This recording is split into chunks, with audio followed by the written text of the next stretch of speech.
Hey everybody, welcome back to another episode of Throwback Thursday. Today we're going back to 1998. We're going to check out a box of Bowman Chrome 2. This is the second series. In 1998, they had two series of Bowman Chrome, 441 total cards in the set. Cards 1 to 221 are Series 1, and cards 222 to 441 are the second series. And from this set, we'll be looking for some parallels and maybe some refractors. I'm not sure if there's any autographs guaranteed in this box. I don't think so. You can see on the front of the box there you have Paul Konerko back when he was with the Reds before making his way over to the White Sox, where he would do most of his damage in his big league career. But let's go ahead and check this out. So back in 1998, a pack of Bowman Chrome cost $3. Nowadays, what's a pack of Bowman Chrome cost? A master box is like $300 for 12 packs. Much more now. But let's see what we can find. I was not collecting in 1998 all that much. Maybe just a little bit here and there. That was about the end of my collection. So I don't know if I've ever even opened these before. Let's see what we can find. Only 4 cards per pack in typical Chrome fashion. 4 cards per pack, 24 packs per box. We're bringing our sponsor. This is going to be for Tamara Carlson. So Tamara will get all of these cards. And it's possible we may have a double upload day for you today as well. I just put the World Baseball Classic Global Stars release on sale. Just came in yesterday. 1 in 3 boxes have an autograph. So maybe we'll do those a little bit later. And also we have an auction tonight. So lots of stuff going on here on the channel. We'll be auctioning off the Mixes cards. It is a consignment. And here we go. They are sticking just a tad bit. We've got Ray Lankford as the first card and a Jason Gooding as the second card. In the mix, hidden there is an Eric Karros. And then we have also a Matt Anderson. Matt Anderson, wasn't he the #1 overall pick way back when and just never... I think he may have been first overall in the whole country and just never really... Yeah, first overall pick of 1997. But just didn't work out for him long term. Matt Anderson, one of those first overall busts, unfortunately. The Tigers, I know some of you Tigers fans probably think back and think, oh man, we could have had this guy or that guy. All right, next we've got Andrew Jones right there, father of Drew Jones and potentially a future Hall of Famer. I hope that Andrew Jones, it'd be nice to see him in the Hall of Fame someday. I always liked him when I was younger. Although I can understand the hesitation by voters to vote for him just because he was not very good into his 30s. He was great throughout his 20s, and nobody could run a ball down like Andrew Jones could out in center field in his prime. We've got Steve Finley. There's Henry Rodriguez. He had some really nice seasons there in the early 90s, like 1993 in Montreal. We've got Juan LeBron, famous for the Carlos Beltran era card. There's, I think, a 95 Topps card where it's Carlos Beltran, Juan LeBron era. It says Carlos Beltran's name on it, but it's actually Juan LeBron's face. We don't see too many instances of error cards like that anymore. Every now and then they'll put one in on purpose, do like a logo swap or something from Gypsy Queen. There's Canseco in his Toronto Blue Jays uniform. We have Francisco Cordero right there. And the last card is going to be Eric Milton from the Minnesota Twins. How about the Minnesota Twins currently lead the division in the American League Central with a losing record? The entire American League Central right now is all under 500. The Twins are in first place. I can't even remember if that's ever even happened before where a team has won a division with a losing record, but it is a possibility this year. There's A-Rod, Alex Rodriguez. Here's the back of the card. Very Bowman-esque, I guess, where it breaks down the performance by team, shows you the team splits. I kind of was intrigued by that 1989 Bowman. Remember how they would break it down by the team and you'd be like, oh wow, Barry Bonds really hits well against the, say, Cardinals, but doesn't hit the Reds that great. I thought that was kind of interesting. But I don't know, 1998, probably would have been over those team breakdowns. Now you can find that information on one of the best websites ever, Baseball Reference. They have everything on there. Team splits. We got Jesus Sanchez. That's a refractor. That is our first parallel. I believe that's the first refractor we've seen. We'll get that in the sleeve for you, Tamara. As we move on to the next one on this Throwback Thursday, so a couple of videos coming up. I mentioned we have Global Stars for you. I'll probably try to do that one tonight. I think I've got just a couple more boxes to sell. I just put that for sale about 30 minutes ago. There's Daryl Strawberry. I always loved that leg kick that Daryl had. Very iconic leg kick. Jose Taveras, don't remember him. And Luis Lopez, I don't remember him either. A couple probably failed prospects. But also we have the brand new Top Sterling, which is a very, very high-end release. The boxes, the cheapest boxes I've seen are currently $1,100 for one box. And there's 2 cards in there. Now, there's really amazing cards on that checklist. So I'm really hoping that there's going to be like a Mike Trout or Shohei Ohtani autograph in our case. There's only 4 boxes in the case, but that is for sale now. There's Richard Hidalgo refractor in this next pack. Let's see what we've got in the next one here in these 24 packs. So we also have a Face-Off Friday we'll do tomorrow. Let's take a look at Series 2. Talk a little more about Series 2. We'll do some hobby boxes.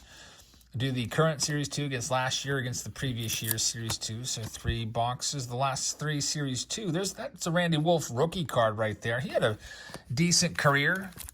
Randy Wolf. Hey, we got an 89. Or is that 91? No, that's a 91 design right there. Tim Salmon. There's Bobby Abreu. And we got a little bit of stickiness. You can't really do a little trick where you move the cards back and forth and crack them out. It doesn't really work too well with these ones. And there it is, the 1991 Tim Salmon reprint with a chrome finish. Cool card right there. I like the 91 Bowman set. That's one of the best Bowman sets around for my money. Now, it's not really particularly valuable because they printed a whole bunch of it. But there is, there's like 5 Hall of Fame rookies in there. You got Ivan Rodriguez and Chipper Jones and Mike Mussina. And there's Chuck Knobloch right there. Jim Tomei. There's Mike Vavrick. I'm just trying to think of them off the top of my head. And they're sticking together.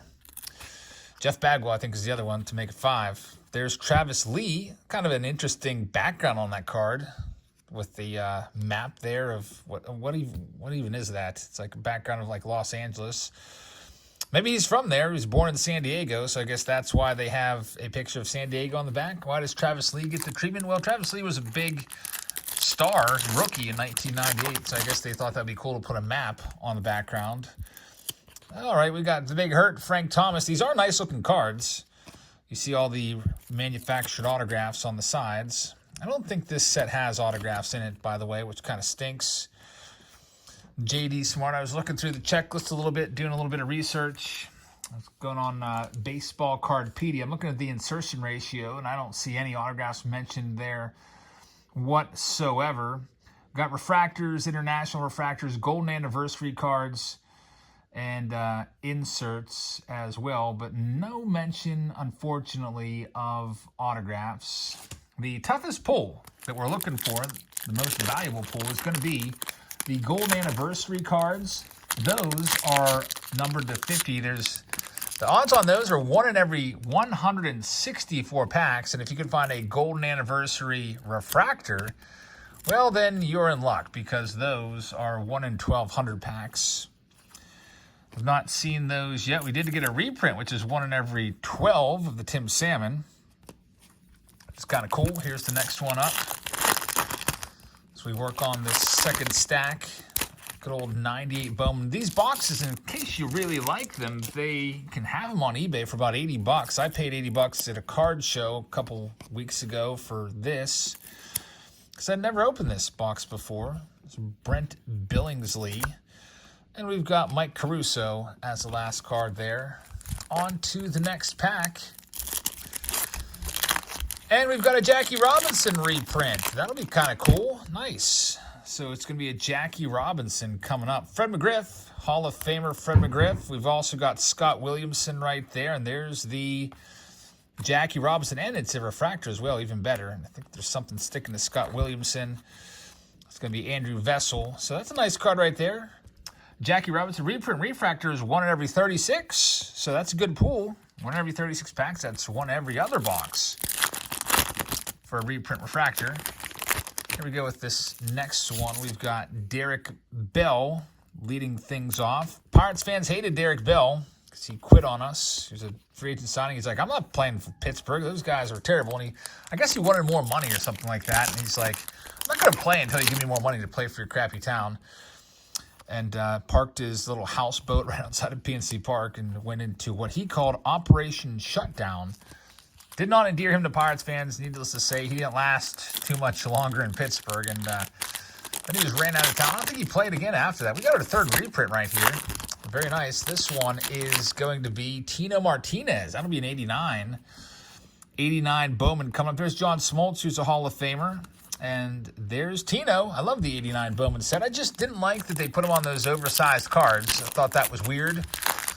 I guess they're trying to remain true. That's the size of the cards originally back in the 50s. The size of the cards was a little bit larger than it was today. You can just think back. Same thing with Topps had larger size cards too. 52, 53, 54, 55, and 56 cards. Those are all a little bit bigger. They'll barely even fit in a top loader. These standard cards didn't come around until 1957 with 57 tops. So they're just trying to be, I guess, I don't know what the word is I'm looking for, but trying to be authentic to where they started from in 89. It was the big return to Bowman. Bowman stopped, when was it? After the 55 season, I think. Came back in 89. Remember, I had good memories buying those 89 Bowman packs. Except all my 89 Bowman from when I was a kid are all kind of damaged because they didn't really fit into anything. I remember having like a baseball card housing unit. It was like in the shape of a baseball, and they had all these slots in there that you could, put the cards in by team. And whenever you'd close it, your Bowman cards would get smashed, and the corners would get all wrinkled. Good memories. I wonder if that's still up in the attic anywhere. I'm also noticing, by the way, these. Maybe I thought that there was a little bit of like residue on the back of the card from a pack wrapper. I saw that line. I thought it was leaving an indentation, but that's actually a baseball field little icon.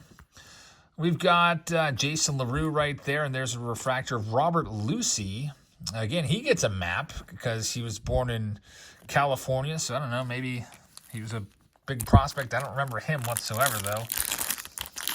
Maybe it's just all the prospects will get those little maps of where they're from. Kenny Lofton probably should get a little more Hall of Fame consideration. He was really, really good. Had a nice long career. And another map card. This one's Luke Allen. So that's what the deal is there. These prospects get their hometown on the background behind them. And here's our final pack. Again, thanks for being here, everybody. We'll be live tonight with an auction. It's a consignment auction. I also am looking like I'm going to pencil out and reserve our little garage sale where I have 2 million cards in my garage. I'm going to start selling them off. I think we're going to do that Saturday night. So garage sale Saturday night. And I just don't have enough cases of Series 2 to do like a good quality box wars with it. So since I'm waiting on more cases of Series 2, I figured let's do the garage sale on Saturday night. So you can join us for that. Let's see what we got here. There's Matt Williams. We've got Carlos Febles, Milton Bradley, and the final card, it's going to be a prospect card of Kevin Witt. So there you have it. That is Throwback Thursday to 1998. Little walk down baseball card history to 1998.